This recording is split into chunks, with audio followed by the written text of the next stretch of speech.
ഞാനിതാ വളരെ ഔദ്യോഗികമായി പറയുന്നു, നിങ്ങൾ ഈ ചെയ്യുന്നത് SDPIയുടെ നേതാക്കന്മാർ ജയിലിലാണ്. ഞങ്ങൾക്കതിൽ സന്തോഷമൊന്നുമില്ല. നിങ്ങൾ പറഞ്ഞത് കേട്ടില്ല. അവരെ അവിടെ നിന്ന് മോചിപ്പിച്ച് കേസിൽ ലഘൂകരിക്കാൻ, മോദിയോട് സംസാരിക്കാൻ നിങ്ങൾക്ക് ഒരാളെ ഉള്ളൂ കേരളത്തിൽ. അത് BJPയുടെ സംസ്ഥാന പ്രസിഡന്റ് അല്ല.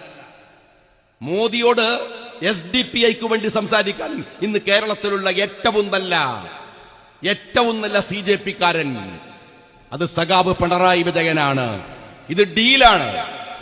SDPI നേതാക്കന്മാർക്കെതിരെയുള്ള കള്ളക്കേസുകളെ BJP പിൻവലിക്കാൻ കേരളത്തിലെ SDPIയുടെ പിൻബലം CPM വിലക്കു വാങ്ങിയതാണ്.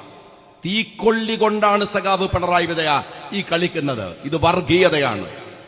നിങ്ങൾ ഈ കളിക്കുന്ന കളിക്ക് കേരളത്തിലെ വേങ്ങരയിലെ സഖാക്കൾ, വേങ്ങരയിലെ മനുഷ്യർ തരുന്ന അടിയുണ്ടല്ലോ, അത് താങ്ങാനുള്ള കെൽപ്പ് നിങ്ങൾക്കുണ്ടാവില്ല.